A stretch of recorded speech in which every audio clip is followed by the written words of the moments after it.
To tonight's look at, is it a good idea, or is that good idea just a little bit crazy? We're all about validating the idea you've got for starting a business or maybe a startup that's going to change the world, whatever it is you're looking to try and do.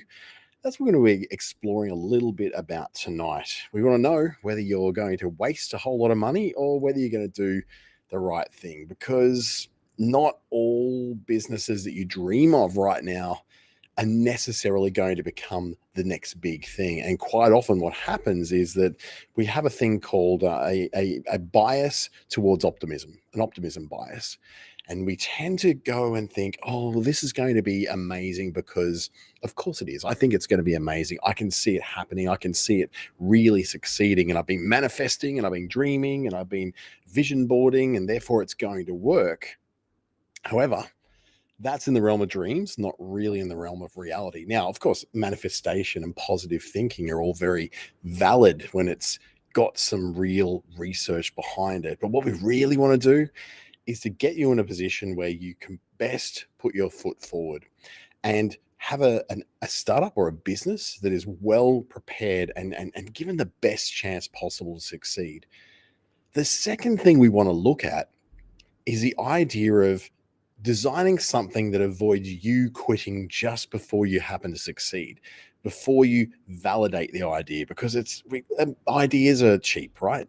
Ideas come from everywhere. We have inspiration every day and doing something. Honestly, I start a new business every 3 months, and whether that works or not is another story. Some of them do, some of them don't. I'd say most don't, but I usually validate them before I actually do something with that business, like registering a business name or spending some money on that business or building business cards or buying a website or whatever it happens to be. I do a bit of validation first. So, what we want to do is test our ideas first, and then we'll commit later.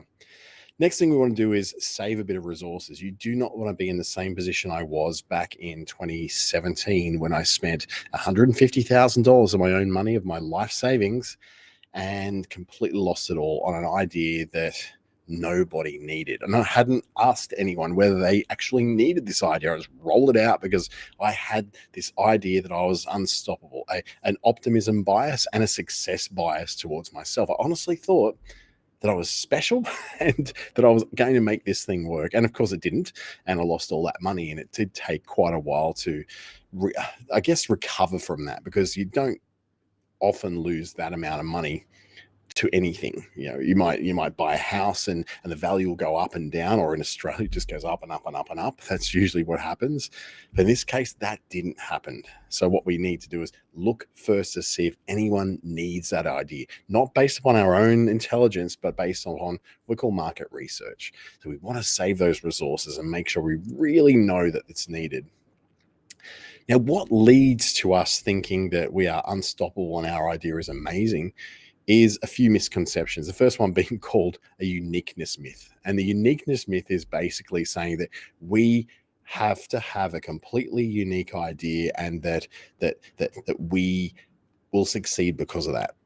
But most successful businesses either improve on an existing model that's already out there, or they are very closely aligned or related to something that's already succeeding. So you don't need to be completely unique in what you're doing. In fact, it tends to be those that are not particularly unique that succeed the most.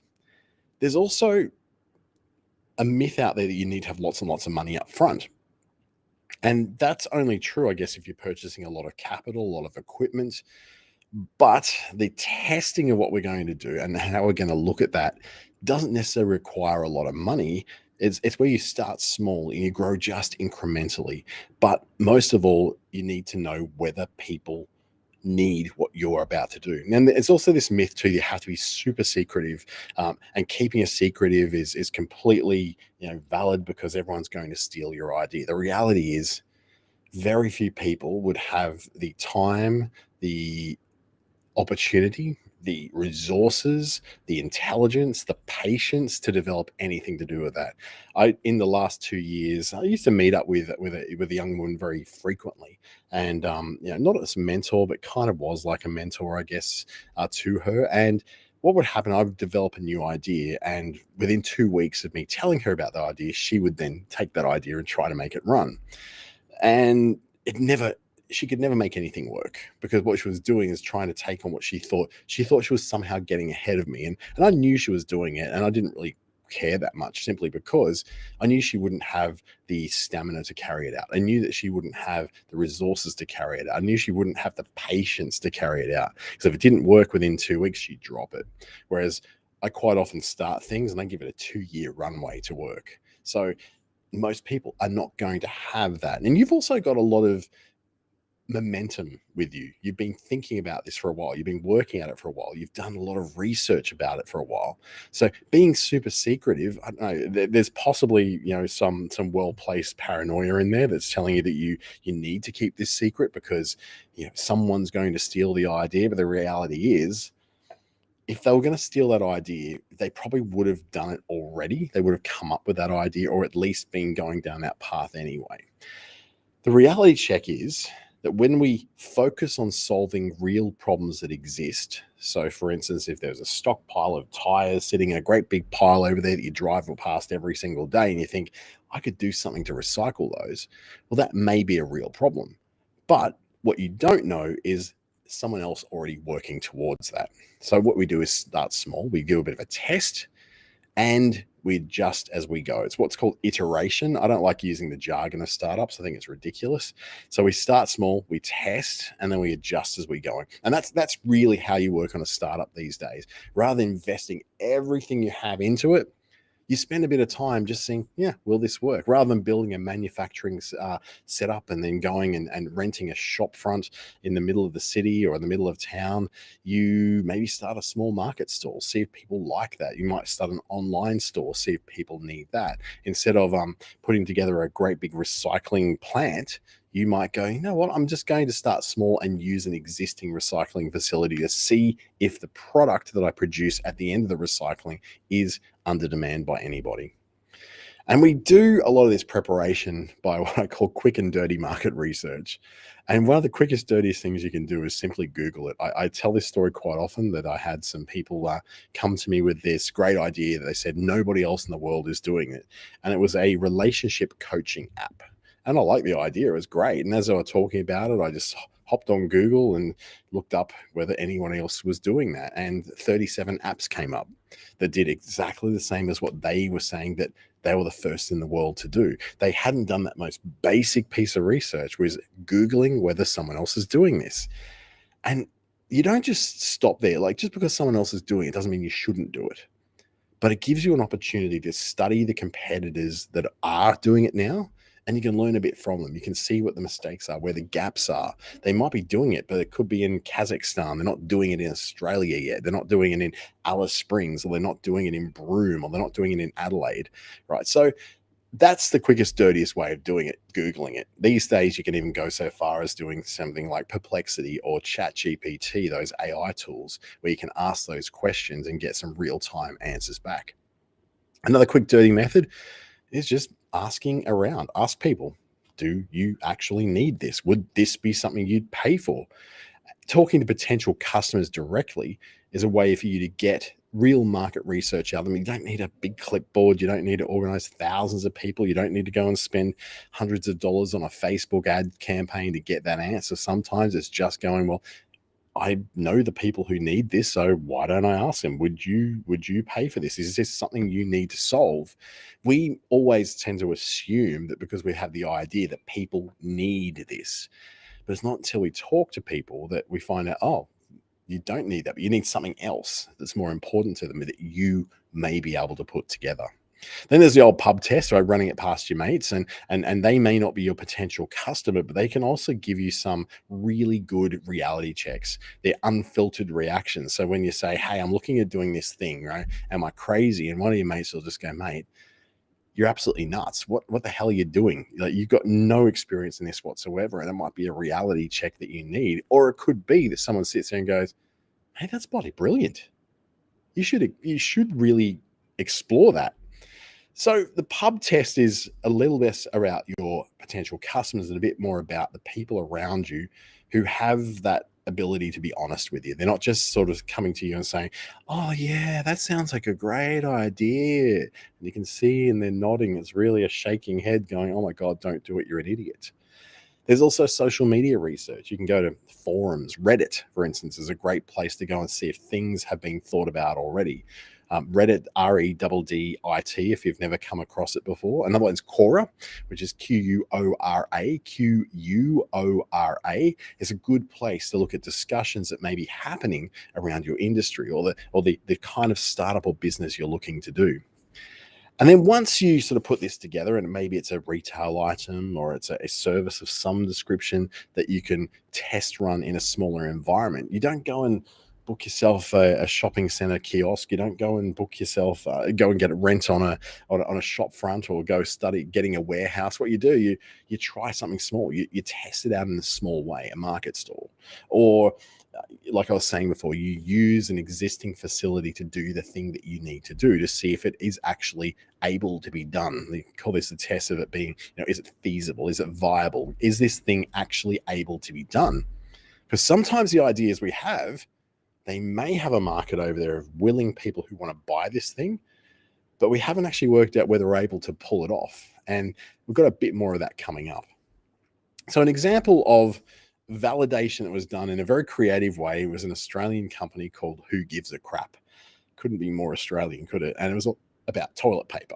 What they did, they initially raised $50,000 on their idea to create home delivery toilet paper that got rid of all the plastic, right? There was no plastic involved. There's a cardboard box wrapped in paper, and it is a paper product. So no plastic at all. And the whole idea was to save the planet, be eco-friendly, and also donate profits, or at least a percentage of profits, to charity. So they raised their crowdfunding goal, but they had to pull a bit of a crazy stunt to do it. And that crazy stunt that the founder had to sit on the toilet for 50 hours to get that $50,000, right? He sat on a toilet live until those first orders came in. And when they started coming in, they kind of had a hit here.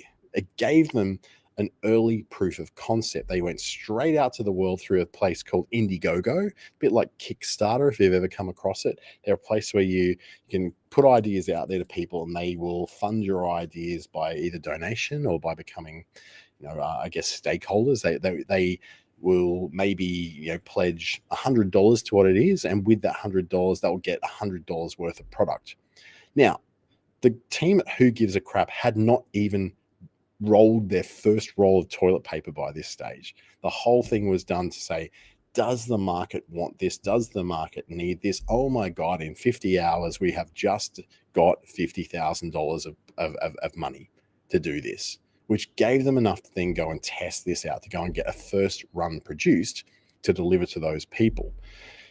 Now, Who Gives a Crap is still going. They're still going strong. This was years and years ago, before the pandemic. The beautiful thing is that when we hit the pandemic and suddenly toilet paper was off the shelves, Who Gives a Crap was the first place that people went to. And a lot of people discovered Who Gives a Crap through the pandemic because of the shortages in the supermarkets. So their whole quirky approach proved that there was a demand for this. They didn't have to invest in manufacturing first.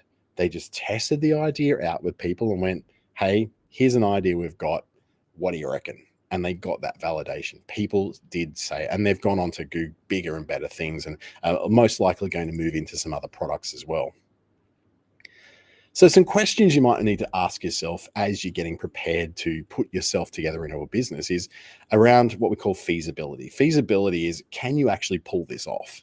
Do you have the skills? Do you have the experience? Do you have the resources to do this? Do you have the tenacity to do this? Because there's going to be some days where you feel like, oh, why am I doing this? I might as well just get a job in the government. And then, can you actually deliver on this? So if you make lots of promises to produce completely plastic-free toilet rolls and toilet roll packaging, can you actually deliver this? Do you have the ability to do it?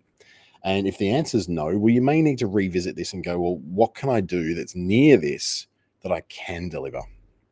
The next step is then the viability. This is the simple question of, will this thing make money?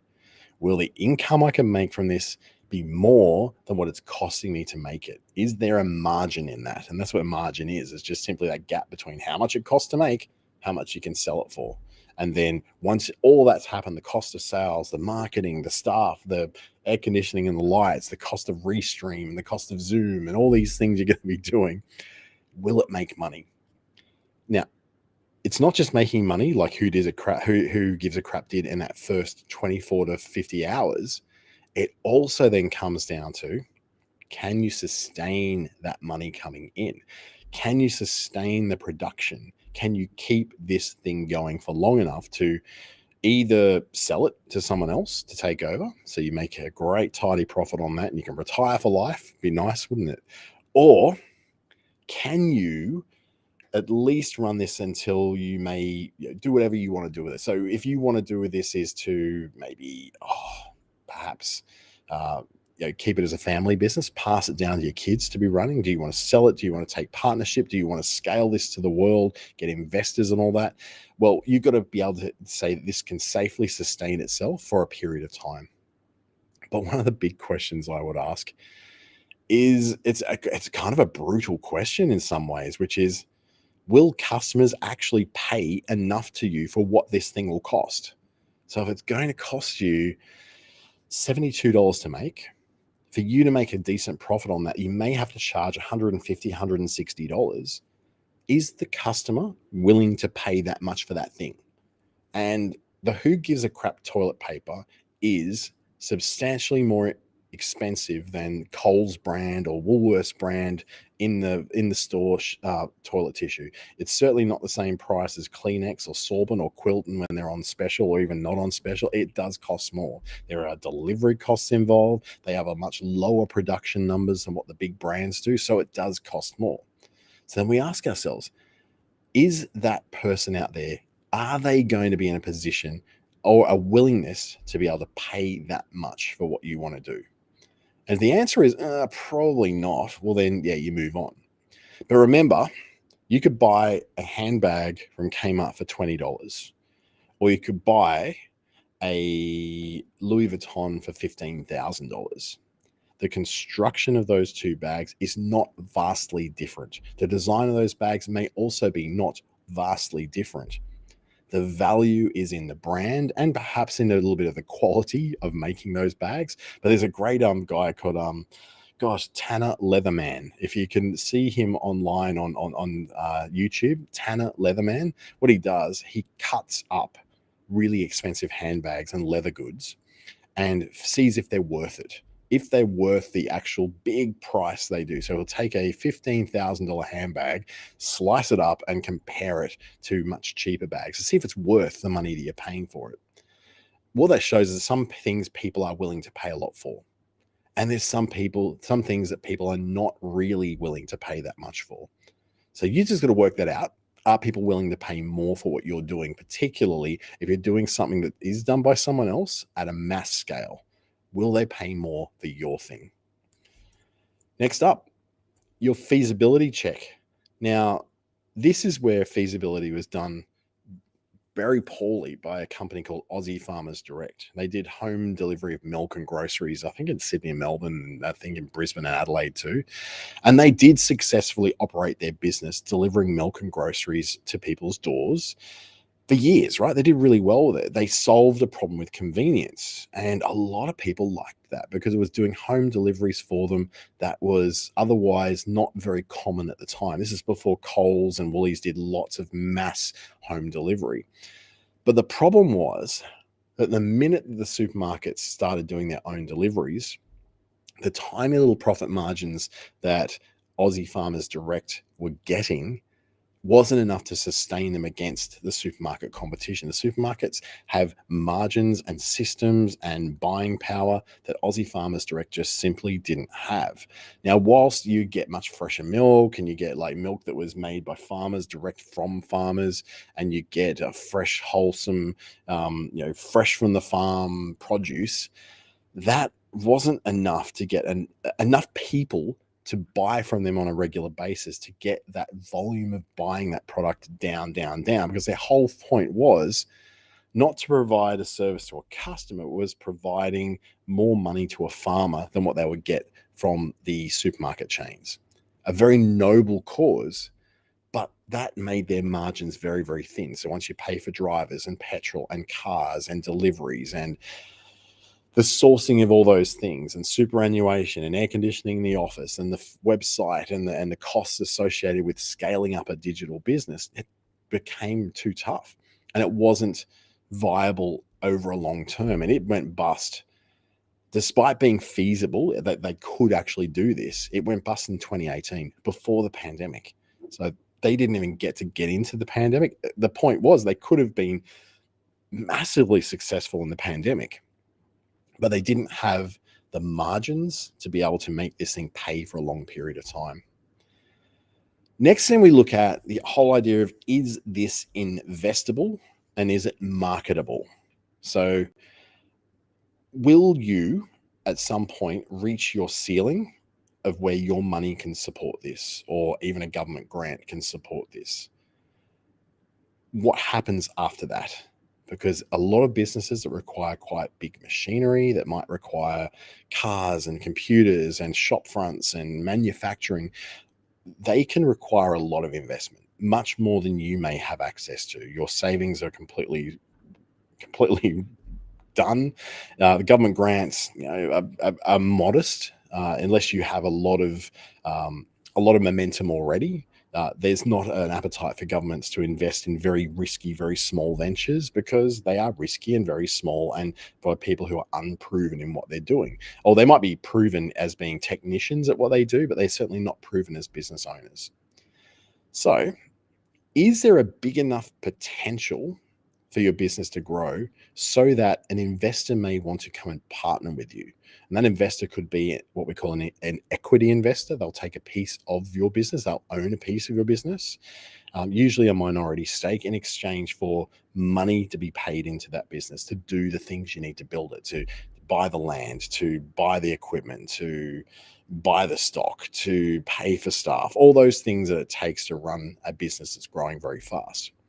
So the investability means you don't necessarily need to be driving all the profit and all the capital investment yourself. You're getting someone else to do that with you, but they get a share of the business. Now, you may get the lion's share of that. You get the majority of it simply because it is your idea, right? But you are giving up a piece of your business, and you may not be willing to do that. And if you're not willing to do that, then your business is not what we call investable. If it's not investable for outside investors, it's likely also not really going to be something that the government would want to invest grants into, because it will always hit a ceiling. There's never going to be a grant that's big enough to keep you going for the long term. You'll always need to be self-generating that income. Then the marketability is a bit more grassroots. This is more where we're asking the question of, is it easy to explain what you do? Like, do customers really understand? If you explain to someone who's a potential customer what you're doing, do they get it? Will they get it easily? Or is it something which they have to think really hard about and then go, explain that to me again, I don't quite get it. And then on top of that, is it easy for people to find you?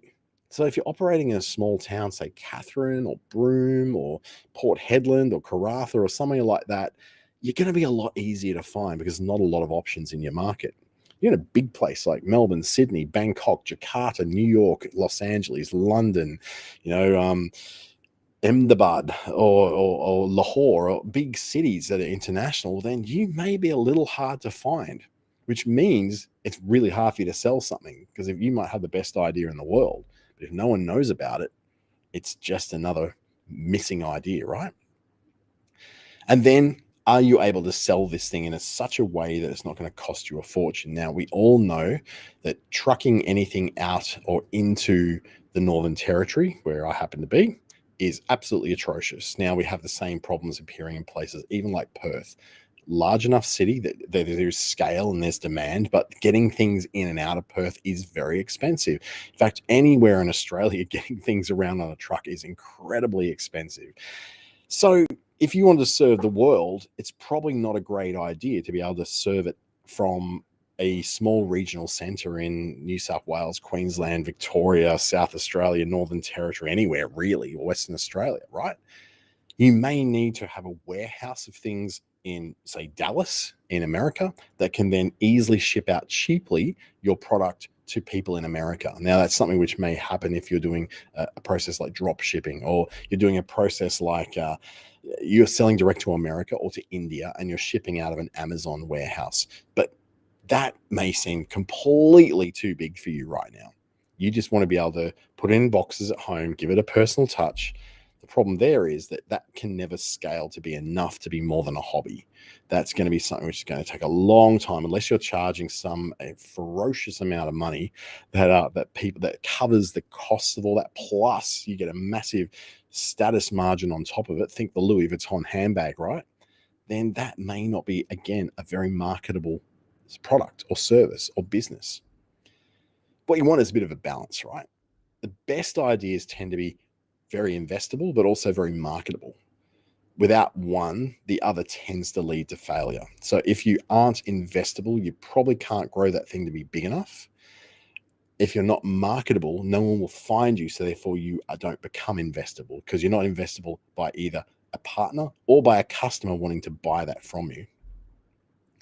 So a market reality could be a group called Shoes of Prey. They launched, in the 2010s, right? And they had a lot of media buzz because the whole idea was about an Aussie company that was making a custom shoe startup. Incredible idea. You would make your own shoes, essentially. You would design and have your own shoes. Fantastic. Great for getting the perfect fit. And that was the idea, that there's no really one perfect fit for everybody. We all have slightly different things with our feet. So having custom shoes kind of made sense. And they raised $35 million from investors who took a piece of equity of their business. So the concept was really investable. The idea was fantastic, a massive global potential, a lot of growth in the future. The problem was that what people said they wanted and what they actually wanted were two very different things. And they could not necessarily have worked this out on their own until they went live with the idea. So they did. They went live. They started making these customized shoes. You design your own shoe, you get your own specific sizing. The problem was that mainstream customers, so more than just sort of niche people, but the mainstream customers, they didn't want to design their own shoes. They preferred something ready-made that already was proven and trendy and trustworthy and had a brand. And I'm a perfect example of this, right? I only buy one brand of shoes, right? Well, two really. Formal shoes, Florsheim, because I know they fit, I know they feel good, and I know they last. They're well made. But then with every other shoe I've got is Skechers. I don't buy any other brand, not Nike, not Adidas, nothing like that, not Kmart brands. I buy only Skechers, and because they fit and they don't give me sore knees, sore ankles, I don't get shin splints, I don't get it doesn't muck up with my plantar fasciitis. I don't get pains in my legs when I'm wearing these shoes, and so I wear them every single day. I've got multiple pairs of Skechers, right? I'm one of that mainstream. I prefer to find something I like and then stick with it. So in 2018, when they closed down, is because they couldn't get enough sales. They had all that investment, but eventually $35 million is going to run out really quick when you're manufacturing something, right? So they couldn't get the sales and they closed down in 2018. So they had a market reality that hit as soon as they went live. So what are the red flags when it comes time to maybe rethink the idea you got? Well, it starts with whether there's very limited enthusiasm, where it's only you and your mum that thinks it's great, right? You've got very limited validation from anyone that this thing really will work. Now, that's not people just trying to bring you down. That's not people being negative. That's not people being, very, anti-positive to you. They're not buying into your dream. What is it? Most people around you, they love you. They don't want to see you get hurt. And so they will tend towards safety. So if they really think this idea is like, oh, honey, this is not what you should be doing, they will tell you, right?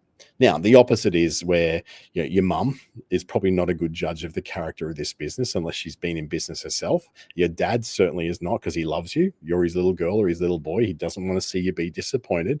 So they may not tell you that is a great idea. But if you cannot get any enthusiasm from anyone you've told about this idea, they're all kind of like, ugh, Well, it may be a red flag, right?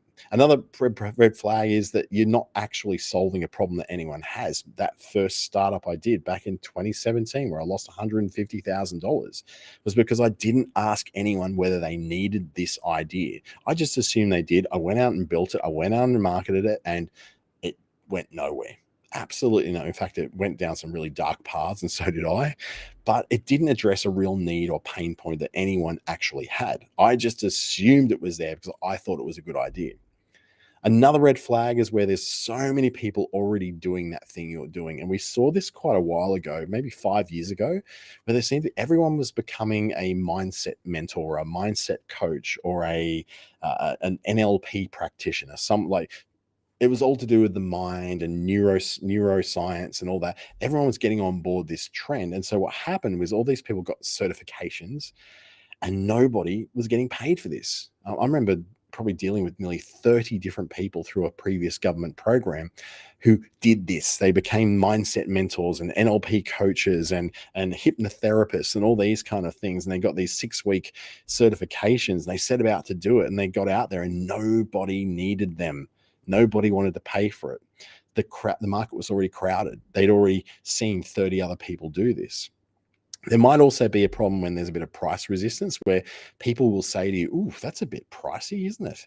And look, there's always going to be cheapskates who are not going to want to pay anything. That you see them on like Facebook Marketplace, right? They're always, "Oh, I'll give you $20," or, "Oh, can't you give it to me for free? Oh, my daughter's birthday is next week and she's disabled." And you'll hear every sob story on Facebook Marketplace. They're not good customers because they're looking for everything for cheap or for $20 at most, and they want you to deliver it to them because they've always got a sob story, right? But if potential customers are saying to you, "Geez, that's really pricey, like $300 an hour is just, I don't think you're going to get it." Well, there's probably something in that. So that's a red flag. And the other one is too, where the costs of what you're going to be doing far exceed what you can potentially make in it. And everyone is not your target market. You might go, "Oh, everyone needs this," because you think you need it, then everyone needs it. It's not the case. Everyone may benefit from it, but not everyone will prioritize it. So, for instance, counseling. You may go, everyone needs counseling, right? We're all messed up in the brain. We all need some counseling, someone to talk to. But it isn't necessarily the priority that people want. They have priorities to do other things, pay the rent. In a cost of living crisis, feed the kids, pay the school fees, pay tax. All those things are going to be ahead of this thing that you've introduced to their life, which, yes, they could benefit from, but it's just not the top of their priority list. So you've got to make a decision based upon that feedback you're getting and any sort of data you're getting. Do you make a change? Do you pivot? That magic word we discovered during the pandemic. Do you change direction while keeping the same goal of which is to build a business or to do something or change the world? Do you change direction a bit to do something else while keeping that goal in mind? Or do you refine the core idea that you had to make these tiny little adjustments, small tweaks to improve on what that core idea is? So if you go, people saying this is too expensive, what can you do to bring that cost down? Or what can you do to the quality to bring the cost down? Or what can you do? What dials can you turn? But sometimes, and I'll do this every 3 to 6 months, sometimes you just need to scrap the whole idea, right? Sometimes quitting is the best possible option for you, because it frees up your time and your mind and your money and your effort and your attention to do something else that may be a better idea. So sometimes you can just sort of pivot around, do something slightly different. Sometimes you can refine things until you get a model that works, but quite often, just scrap it. The idea is to not get too attached. Don't get married to an idea.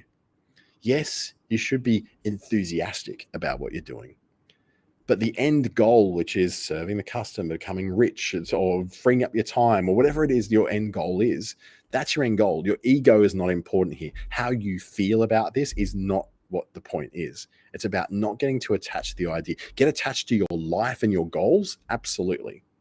But don't get attached to the idea, because there's 1,000 things that could get you to the place you want to be. It just may not be that one particular idea. So pivot, you will remember this one because it was absolutely horrific. a mix of Vegemite and cream cheese, and you thought, oh, I thought the idea wouldn't be too bad because I used to mix Vegemite and cream cheese on toast. I used to really like it. I'd do half of the toast in Vegemite, half of it in cream cheese. So the new spread, it launched and it didn't have a name, and Vegemite put it out there and said, let's have a competition to suggest a new name. Great product concept, something that some people like me were already familiar with. And the name they chose, iSnack 2.0, was absolutely hated. Everyone hated it. Great marketing campaigns, got lots of attention. It certainly did, but everyone hated it. So very quickly, the iSnack 2.0 thing didn't last long. They rebranded it to Vegemite Cheesy Bite, which is a much more sensible name. It makes sense. It tells you what the product actually is, and it's still available to this day. Now, is it selling billions of dollars worth of product? No, it's certainly not selling anywhere near what the core Vegemite product does, but it's still there years later. But they had to do the pivot. They had to do something. They had to tweak something to get customers to stop hating them. But they hated the original name, so they just changed the name of it, and they're able to relaunch as Cheesy Bite, and it went really well. The lesson here was to listen to your customers and make a change really quickly. Not everyone gets it right every time. So before we go, yes, there's a certain amount of have a go in this, right? Taking actions, but you really have to be sensible about this. Do it smart. This is business after all. It's not a hobby. Take every piece of information around you in that you possibly can, because every idea teaches you something that's of value to what you're doing with this idea. Think small in the way you test. Don't go out there and spend hundreds of thousands of dollars only to find that nobody needs what you're trying to sell. Test before you invest. We're all about validating the idea. And if you think you haven't got enough feedback, get some more. Look, at some point, you're going to have to just do it. I know that. But you may need to get a few bumps in the road first to give you a realistic expectation of where you're going. I want you to really get this idea of not fearing failure. I'm at the point now where I will start things up every 3 months and I don't care if they fail. I'm not married to them because I've got other things going on, right? I've got this business there, I've got this contract with Darwin Innovation Hub here. I've got things, right? I've got things going on. It's great. I've got lots of plates spinning in the air, right? So when I do start something, it just doesn't have the world on my shoulders every time I start these things. So the idea is to treat failure. You'll hear this a lot. It's such a cliche. Treat failure as a lesson, right? It's going to feel bad. I'm telling you, it's not going to feel. I'm not going to pretend it feels good, but you do get to a point after enough of these little tiny failures that don't cost you much that you start to go, wait, I'm getting a much clearer idea of what I need to do here. And funnily enough, I'm willing to experiment. You become someone who doesn't get afraid of experimenting with something. I've experimented all my life, and it took me a long time till I hit on one business idea that actually worked.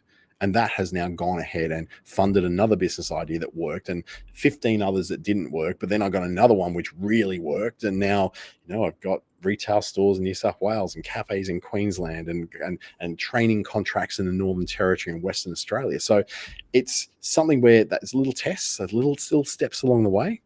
They teach you to not get married to the idea. So that's it for tonight. Thank you. Really get into this idea of understanding that there is more to life than just the successful things, not just the things which are, the big grand successes. Very few people, very few business ideas succeed from the outset. Most of them have lots of failures along the way till they find the thing that works. So once you get comfortable with being not just uncomfortable with failing too, then you'll get that a little bit more comfortable with the success when it comes, because it didn't come just for pure chance and being in the right place at the right time. It happened because you refined, you pivoted, you changed, you updated, you did everything you possibly did to make that thing work. You really earned that, and you're going to respect it a whole lot more. I'm Dante. Thanks for joining me tonight, whether you're on YouTube or over on LinkedIn or on Zoom tonight. Thank you for joining in. Hopefully you got something out of that. Please leave comments below if you're on YouTube or on LinkedIn, or just send me an email, right? You'll find me, just put in Dante St. James email onto Google and I'll tell you how to get in touch with me. I'm really, really super easy to find. Thank you. Have a great night, and I'll see you in the next one.